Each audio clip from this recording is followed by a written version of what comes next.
COVID-19 pandemic.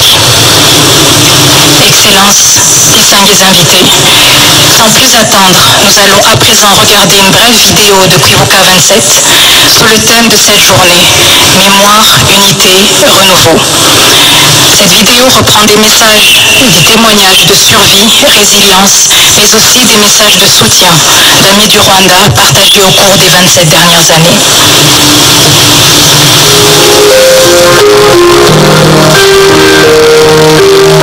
Abanyarwanda mwaritanze mwiyemeje guhangana n'ibyo byose murangije mutanga n'imbabazi.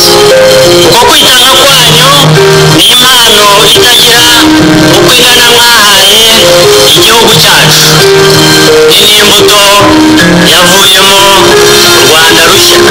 Ndabashimira. Umuryango wanjye igihe warokotse jyenyine kwa data bamusabye nta n'umwe bamara bakoze amarorerwa imyaka bagasahura ibyo mu nzu bagasahura bose imyenda barasahura bambitswe n'inkotanyi zisanze mu gihugu. Ndazishimiye pe mu by'ukuri Imana yakoresheje inkotanyi zihagarika jenoside. Nkibaza wahitagamo gupfa byari biturukiye kubaho pe gupfa byari biturukiye kubaho. Uwo munsi barasamuhana tumaze gutarura abakomeretse, naragiye umubiri wanjye wose guhera hano kubera ko twari twagiye duterura abantu bakomeretse mu ntoki huzuyemo amaraso no ku maboko. Agenda amubwira hose ntushobora no kurashisha iyi mbunda, mwereka ntushobora no kurashisha iyi mbunda ngo ubwire bariya ko muri hano. Arambwira ngo abibwira mu cyongereza ngo it's not part of our mandate, ngo umurimo dufite ubu ngubu mu nshingano dufite ibyo kurasana n'abariya ntabwo birimo. Mwibuka yuko abo barimo kundasa ni abasirikare b'igihugu cyanjye, ndaraswa n'abasirikare bagombaga kundinda. Nta mpamvu yo gushyira ikimwaro ku munyamahanga waje kwikorera amafaranga. Si wari ushinzwe kundinda, wari ushinzwe kundinda niwe urimo kundasa. Imbunda twamuguriye kuko njyewe nari umukozi natangaga imisoro, imbunda z'imisoro yanjye zagombaga kundinda nizo zirimo kundasa. Ku itariki 16 naje kubona umukecuru umwe n'umwana, noneho namwambura igitero ariko n'abandi basirikare hari abari babansanze ndiho ngenda. Noneho ubwo babantuye mu modoka, izo modoka tugeze ahantu dusanga igitero kiri kumwe n'umuntu bamuzenguruka bagiye kumwica.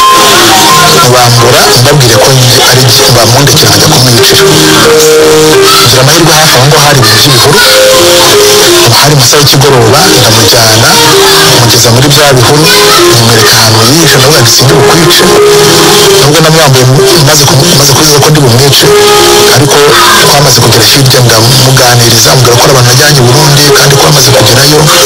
Ndamuganiriza mbese aza gutuza mu cyizere cy'uko ndibuze kumujyana i Burundi kandi ari bugereyo. Naje kwamukora nimugoroba nko mu saa moya, yari umukecuru kumwe n'umwana bajyanye i Burundi. Harimo abantu bashaka kuyobya uburari bakavuga ngo nimubabarire kandi mwibagire. To forgive is not to forget. Ntushobora kwibagirwa amateka yawe, ahubwo uyubakiraho ukirinda kuyatindamo, ahubwo kuko iyo nyatindamo ntabwo abana bari kumwe, iyo nyatindamo nanjye ubwanjye ntabwo mba ndi kumwe. Loin de se laisser aller au découragement, le Rwanda s'est employé à tirer les leçons de cette tragique phase de son histoire pour se relever, jeter les bases d'une société réconciliée avec elle-même et promouvoir son développement. Les résultats obtenus sont plus que remarquables. L'admiration du peuple belge pour le courage, pour la résilience, pour l'empathie, pour la force inaltérable du peuple rwandais qui depuis 25 ans a montré après ce drame sa détermination à chercher la lumière, à chercher à éclairer le chemin pour rendre la société plus robuste, plus solide et plus respectueuse. And you forgave and you reconciled, and that has been a model for the rest of the world like no other nation has ever modeled forgiveness. The responsibility to ensure that it never happens again. The body of Rwanda was tortured, was assaulted, body succumbed, but the spirit never did.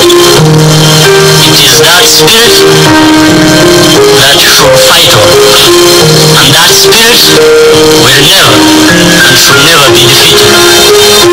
That is within our reach and means. Let's go about our business. The business of returning and giving back to ourselves our dignity.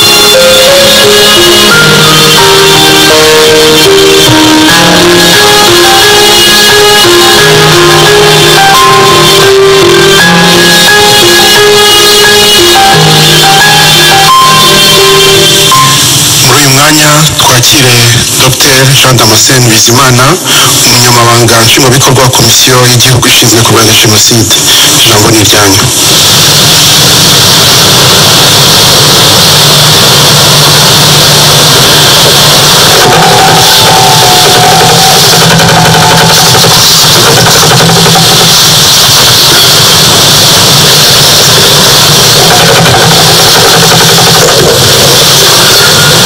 Nyakubahwa Perezida wa Repubulika, ndabashimiye ku mwanya mumpaye w'ikiganiro muri iki gikorwa cyo kwibuka ku nshuro ya 27 Jenoside yakorewe Abatutsi.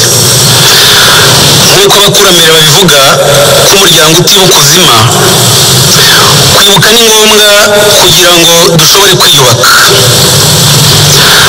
Tugomba kwibuka amateka ya Jenoside yakorewe Abatutsi, bikadufasha kurwanya abayapfobya n'abayagoreka nkana kubera uruhare bo n'ababo bayagizemo.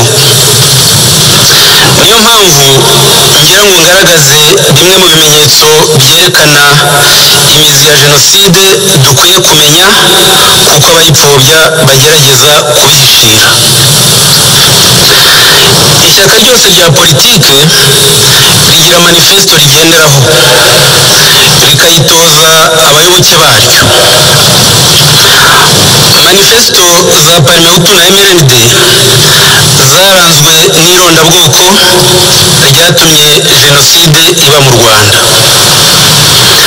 Nka manifeste nimero ya 3 ya Parmehutu yemejwe muri kongere y'Igitarama yo kuwa 21 z'ukwa gatandatu 1964 yavugaga bimwe bikurikira: ko Parmehutu yishimiye ikanashima abaparmehutu b'ukuri ko guhera muri 59 itigeze ihwema kurangiza porogaramu yayo yo kwinjiza Gahutu mu mashuri yisumbuye, kwirinda ibyayisopanyiriza biturutse inyuma y'igihugu, ni ukuvuga impunzi, no gukora ibyangombwa byose kugira ngo yuzuze amatwara meza yo muri 59 ikazihatira kujijura abaparmehutu. Icyemezo kigahagarira aho ngaho. Ayo matwara bita meza yo muri 59 yari amatwara yo gukandamiza Abatutsi no kubica, bitangijwe n'abategetsi nk'uko Abanyarwanda bavuga ko umwere uturutse bukuru bucya wakwiriye hose. Gahunda zo gukorera igice kimwe cy'Abanyarwanda ni nako zakomeje mu zindi manifesto zakurikiye, nka manifesto ya 4 yo muri Nyakanga 69. Parmehutu mu miterere yayo ntiyatekerezaga umunyarwanda, mumaze kubyiyumvira. Na MRND yayisimbuye muri 73 nuko yakomeje. Ideoloji z'irondabwoko z'ayo mashyaka nizo mizi ya kure ya Jenoside yakorewe Abatutsi. Hagati y'1990 na 1994 MRND n'agatsiko bari bafatanyije bateguye gahunda yo gutsemba Abatutsi nk'uko bigaragazwa n'izi ngero ebyiri ngiye kubaha.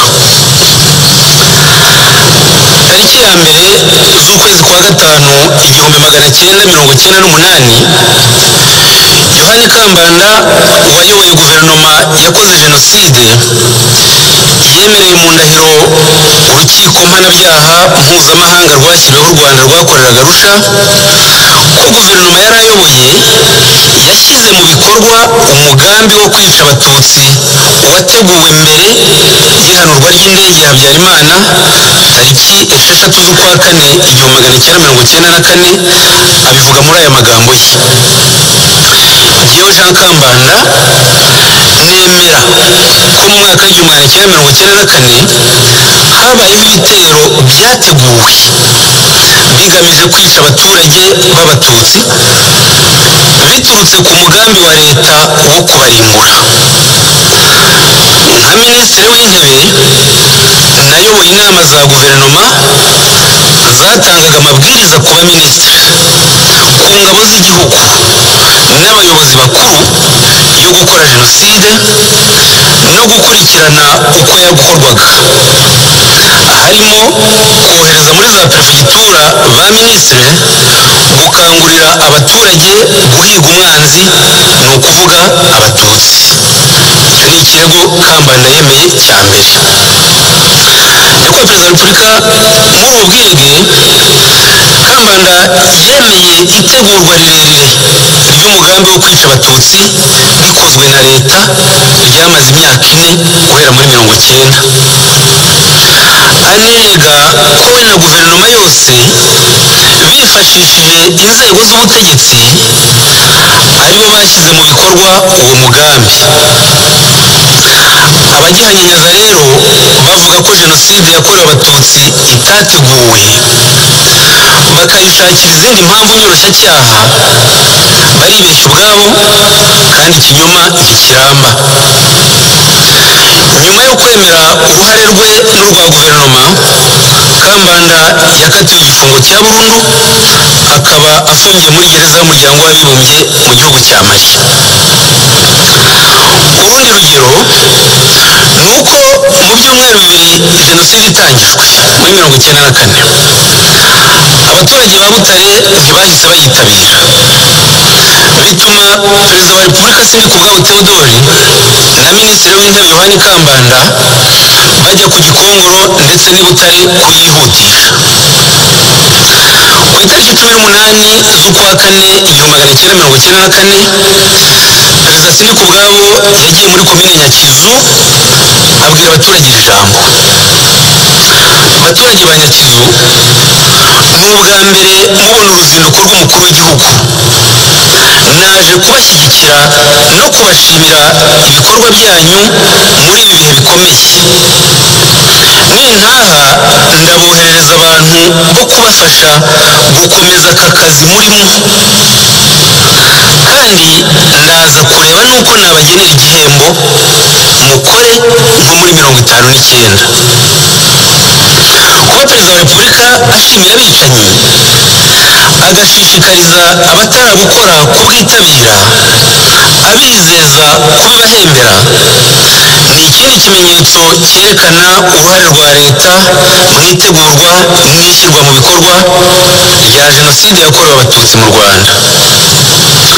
Ku itariki 19 z'ukwa kane muri 1994, Sindikubwabo avuye Nyakizu yakoresheje inama ikomeye mu mujyi wa Butare akikijwe na bamwe mu baminisitiri be, avanaho Perefe Jean Baptiste Habyarimana warwanyaga jenoside, amusimbuza uw'intagondwa Sylvain Nsabimana, ategeka abanyabutare ko udashaka kwica uwiyita ntibindeba nawe yicwa. Jenoside yakorewe abatutsi itangira ityo i Butare, itangijwe n'uwari perezida w'igihugu. Sindikubwabo asaba kwica nko muri 59, yagira ngo yibutse abakuru ko uwo mwaka wa 59 ariyo ntangiriro yo kwigisha abaturage kwica abatutsi, kandi ko ababikoze ntawabihaniwe. Urugero ni Yozefu Habyarimana Gitera, wari perezida wa Prosoma, watangije icyiswe amategeko 10 y'abahutu muri Nzeri 59, n'icyenda na za disikuru z'urwango z'abayobozi ba parimehutu n'indirimbo za korali yabo abanyuramatwi zabibaga urwango, ababikoze bose ntawabihaniwe, ahubwo abakoloni barabashyigikiye, nyamara barwanya ishyaka rya inari ryari rifite muri manifeste yaryo guharanira ubumwe bw'abanyarwanda n'ubwigenge. Abayoboke baryo barimo n'abahutu nk'umunyamabanga mukuru Michel Rwagasana wari mwene wa Kayibanda baricwa. Mu Kuboza 1963 leta yakomeje ubukangurambaga bwo kwica abatutsi. Kayibanda na ba minisitiri be bagiye mu bufundu ku Gikongoro bakangurira iyicwa ry'abatutsi. Nyakubahwa Perezida wa Repubulika, kugira ngo byorohe, leta yari yarabanje gushyiraho itegeko ku itariki 20 z'ukwa gatanu 1963 riha ubudahangarwa abisha abatutsi kuva muri 1959, kandi rigateganya ko abarwanyije parimehutu bo bazahanwa. Iyo niyo yabaye intangiriro yo kwimika umuco mubi wo kudahana mu Rwanda. Iyicwa ry'abatutsi 1963 ryakomeye cyane ku munsi mukuru wa Noheli, hameneka amaraso menshi, bituma ababurokotse babwita Noheli y'amaraso. Biba umuziro kuri bo no ku babo kugeza muri 1994 wo kutarya inyama kuri Noheli, kuko byabibutsaga amaraso yamenwe ku munsi hibukwa ivuka rya Yesu. Igitangaje ni uko no muri 1959 iyicwa ry'abatutsi ryatangiye ku itariki ya 1 Ugushyingo ku munsi w'abatagatifu bose. Yewe no muri 1994 jenoside yakorewe abatutsi yatangiye mu cyumweru gitagatifu cya Pasika. Uru ruhurirane rw'iminsi mikuru n'ubwicanyi hari isomo bikwiye kuduha, kuko hari na za kiliziya zimwe nka Nyamata, Ntarama zahindutse inzibutso. Nyange yo yasenyewe ku batutsi ku mabwiriza ya Padiri Seromba. Muri 1963 raporo nyinshi z'amahanga, inyandiko z'abanyamahanga bari mu Rwanda n'itangazamakuru mpuzamahanga zemeje ko iyicwa ry'abatutsi ari jenoside. Urugero rumwe muri nyinshi zihari, hari umwanzuro wa guverinoma y'Ababiligi wo ku itariki 7 z'ukwa kabiri 1964 washoje gutya: bitewe n'ibibazo biri mu Rwanda, cyane cyane ibirego bishinjwa guverinoma y'iki gihugu, birakwiye ko tubinyujije muri ambasade yacu mu Rwanda dutanga amabwiriza Ababiligi bagomba gukurikiza arebana n'ibikorwa bibera mu Rwanda byo kumaraho abatutsi. Ibihabera byafashe isura nini ku rwego mpuzamahanga, tukaba tugomba gukumira icyatuma Ububirigi bushobora kuzashinjwa kugira uruhare muri jenoside. Bagahagarira aho ngaho. Iri jambo jenoside rigaragara kenshi mu nyandiko zivuga ku bwicanyi bwo muri 1963, kandi bose bakabishingira ku miterere y'ubwo bwicanyi uko babubonaga.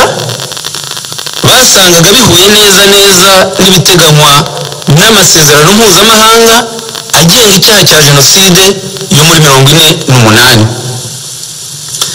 Iyicwa ry'abatutsi rihosheje, leta yashyizeho amategeko akandamiza abatutsi, nko kubuza impunzi kugaruka mu Rwanda, n'uwo bamenye ko yahageze agasubizwa iyo yavuye mu mahanga. Hari ukubambura imitungo yabo, kubajyana mu bice by'igihugu ku gahato bitari iwabo kugira ngo bahagirire imibereho mibi n'ibindi. Urugero ni iteka rya Perezida Kayibanda ryo ku itariki 26 z'ukwa kabiri 1966 ryemeza ko abatutsi bahunze igihugu aribo babyiteye ko ari nabo bagomba kwirengera ingaruka zabyo nyamara bahunze bicwa batwikirwa nk'abatagira igihugu Perezida Habyarimana mu byemezo bya mbere yafashe akigera ku butegetsi nk'icyemezo yafashe ku itariki 25 z'ukwa 10 1973 amaze amezi 5 gusa ageze ku butegetsi ni ugushimangira amabwiriza yose yashyizweho na Kayibanda yo gutoteza abatutsi cyane cyane yo gukumira impunzi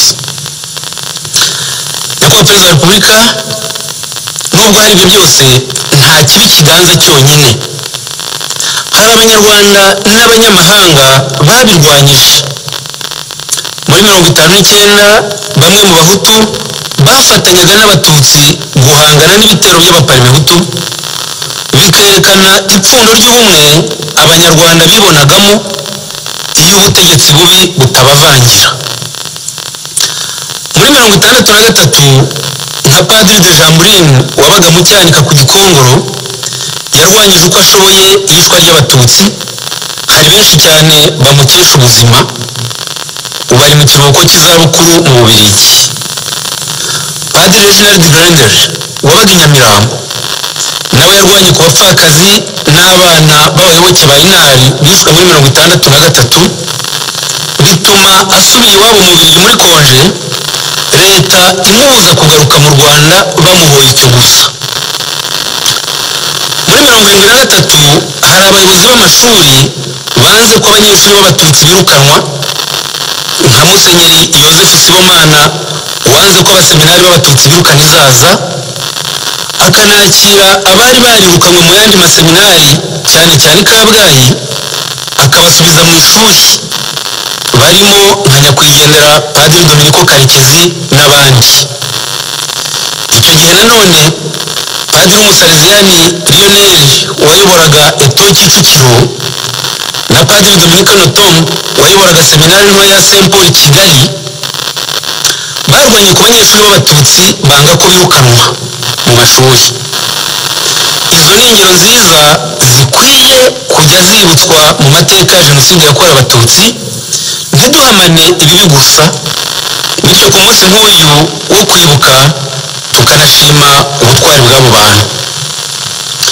nyakubahwa Perezida wa Repubulika urugamba rwo kubohora igihugu rutangiye muri 90 bitewe n'ako karengane kose kari karimitswe na leta za Parmehutu na MRND Perezida Habyarimana nawe yatangije gahunda ya jenoside ku batutsi irangwa no gufunga abiswe ibyitso by'inkotanyi no kwica abatutsi henshi mu gihugu ahereye mu duce yakomokagamo we n'abo bari bafatanyije twa Gisenyi na Ruhengeri kuva muri 91 ijambo gutsembatsemba ryakwijwe mu itangazamakuru nko muri Kangura yo ku itariki 9 z'ukwa 2 1991 aho banditse ngo mureke tumenye inkotanyi n'abashyigikiye FPR maze tubatsembatsembe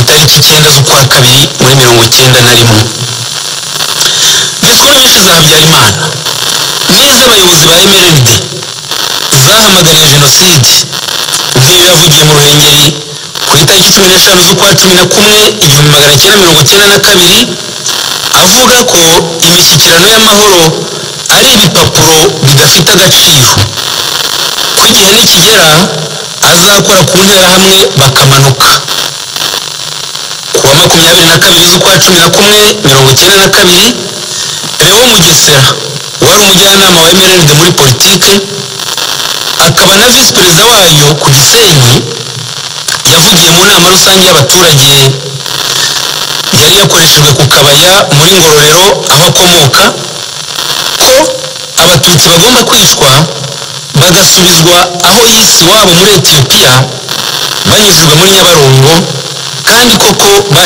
bahise bicwa nabi guhakana ubunyarwanda bw'abatutsi ni kimwe mu byakoreshejwe muri jenoside yakorewe abatutsi kuva kuri Parmehutu, MRND na CNL. Mu gutegura jenoside inzego zose zarifashishijwe. Mu basirikare hashyizweho ishyirahamwe ryitwaga Masasu ryayoborwaga na Bagosora wiyitaga Komanda Mike Tango. Ku itariki 21 z'ukwa 9 muri 1992 ubuyobozi bw'ingabo bwatangaje inyandiko igena ko Umututsi ari umwanzi w'u Rwanda. Muri uwo mwaka kandi hashinzwe ishyaka ry'intagondwa CNL. Muri 1993 andi mashyaka ashyirwamo igice cy'intagondwa cya Hutu Power. Itangazamakuru Rutwitsi ryongerwamo LTRM ku itariki 8 z'ukwa 4 muri 1993. Urubyiruko rushyirwamo interahamwe n'impuzamugambi. Bahabwa imyitozo, bigishwa kwica. Abagaragaje umurava bagashyirwa mu itsinda ruharwa ryiswe Turi Hose, ryajyaga gutanga ubufasha muri jenoside ahantu henshi. Aba basore ba Turi Hose nibo bagiye gutanga umusada wo kwica mu Bisesero baturutse ku Gisenyi, boherejwe na Colonel Anatole Nsengiyumva. Mbese umugambi wo gutegura no gushyira mu bikorwa jenoside yakorewe Abatutsi nta rwego na rumwe rutayigiyemo, ari nayo mpamvu no mu kubaka igihugu no guhangana n'ingaruka za jenoside inzego zose zigomba kubigira ibyazo. Nyakubahwa Perezida wa Repubulika, ngana ku musozo, ubu jenoside yakorewe Abatutsi yemewe ku rwego mpuzamahanga.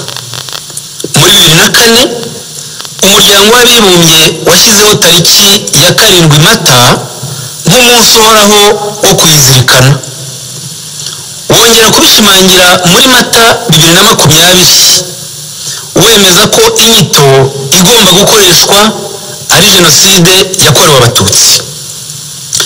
Muri 2014 inama y'umuryango w'abibumbye ishinzwe amahoro ku isi yari yashimangiye icyemezo cy'urukiko mpuzamahanga rwemeje ko jenoside yakorewe Abatutsi ari ihame ridashobora kugibwaho impaka. Ibi byemezo byaciye intege abapfobya jenoside yakorewe Abatutsi, bahitamo gushakisha ikinyoma cy'indi jenoside bita iya kabiri bagereka ku ngabo za FPR Inkotanyi zahagaritse jenoside yakorewe Abatutsi bagamije kuziharabika. Hari naho bagera bakavuga cyangwa bakandika nk'uko tubisanga mu gitabo cya Judireva n'abandi nkawe ko interahamwe zari zigizwe n'Abatutsi, ko FPR ariyo yagiye kwica Abatutsi mu Bisesero. Ibyo byose bakabivuga bagamije gushakisha uko abajenosideri bagarurirwa icyizere biyambuye bahitamo gutsemba Abatutsi muri jenoside. Ariko kimwe mu bibagora mu binyoma byabo ni ukwerekana uwaba yarahagaritse iyongerwa jenoside ya kabiri bahimba, cyangwa kwerekana aho umugambi wo kuyikora wacuriwe n'ibiwuranga, nk'uko Kambanda yerekanye aho umugambi wo gukora jenoside ku Batutsi wakorewe n'ibyawuranze. Ikindi abapfobya jenoside yakorewe Abatutsi bakora ni ukwifashisha imbuga nkoranyambaga n'itangazamakuru ribogamiye, bakibasira abarwanya ingengabitekerezo ya jenoside n'abagaragaza ukuri kw'amateka bashaka kubaca intege ngo ikinyoma cya jenoside ebyiri no gusebya ubuyobozi bw'u Rwanda bibe ari byo bihabwa intebe. Ntibazabigeraho. Oya, ntibazabigeraho na buke. Amateka ya jenoside yakorewe Abatutsi azakomeza gusigasirwa, kandi hari ibimenyetso byivugira byerekana ko atazasibangana, nk'uko bigaragazwa n'umubare w'abarokotse jenoside bandika ibitabo by'amateka yabo ugenda wiyongera. Mu butabera, ibibazo u Rwanda rwaterwaga n'ibyemezo bibi by'urukiko mpuzamahanga byarakemutse. Ubu u Rwanda rugishwa inama zikanitabwaho. Niyo mpamvu abahamijwe jenoside nka Augustin Ngirabatware wasubirishagamo urubanza urukiko mpuzamahanga rwabitesheje agaciro, ahanishwa igihano cy'imyaka 35. Bagosora na Semanza basabaga gufungurwa batarangije ibihano nk'uko byagenze hafungurwa abaruharwa barimo Nahimana Ferdinand. Urukiko ntirwabibemereye. Ubushinjacyaha bw'urukiko mpuzamahanga bufatanya n'u Rwanda gushaka amakuru. Nimwe mu mpamvu zatumye Kabuga afatwa biratanga icyizere ko n'abagishakishwa bazafatwa. Iyo abenshi mu rubyiruko tuganira nabo bumvise aya mateka arabababaza. Ntibiyumvisha uburyo guverinoma zategetse igihugu zafashe umugambi wo kubwiriza abaturage kwica. Ntibaniyumvisha uburyo hari abakuru bapfobya bakanahakana amateka azwi n'isi yose ya jenoside yakorewe abatutsi, ndetse no mu bayipfobya ugasangamo urubyiruko, nk'uko mu bashowe muri jenoside nabwo harimo urubyiruko. Ibi ariko biha urubyiruko rw'u Rwanda imbaraga zo kurwanya ingengabitekerezo ya jenoside batizigama, bagashyigikira imiyoborere myiza u Rwanda rufite. No mu batahutse bavuye mu mashyamba ya Kongo harimo urubyiruko rwinshi. Bashima uburyo bakiriwe mu gihugu cyabo, bakambagana abakuru babafataga bunyago muri Kongo bababeshya ko nibataha bazicwa. Babikoraga bagamije guhisha uruhare rwabo muri jenoside yakorewe abatutsi. Urubyiruko ruri mu mahanga rukiboshywe n'ingengabitekerezo ya jenoside rwinjijwemo n'abakuru rukwiye kumva ko ubu ngubu u Rwanda ari urwa twese, bakaza gufatanya n'abandi banyarwanda kubaka igihugu aho guhama mu icuraburindi ry'abifuza gusenya u Rwanda. Murakoze, ndabashimiye ko Perezida wa Repubulika.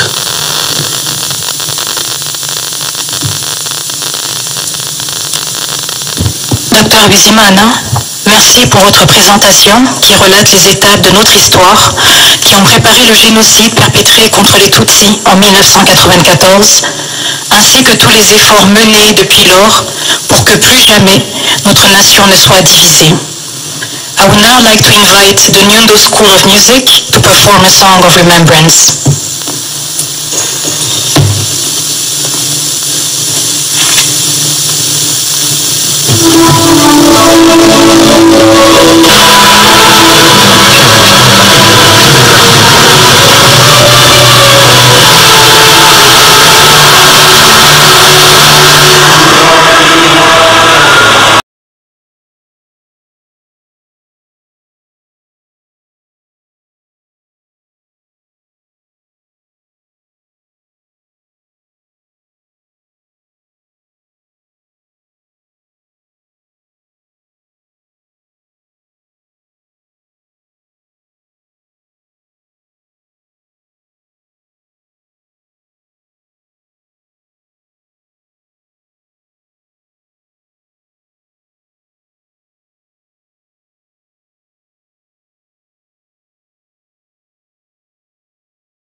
komera maze urumuri ntirukazime agakiza kawe nukudapfa kundi maze ukomeze kuba urugero mu cyerekezo wahisemo yewe Rwanda we mwihoreze nkundira ngukomeze jenoside yakorewe abatutsi iyo ntizagaruka ingengabitekerezo yayo irahandukane n'imizi yayo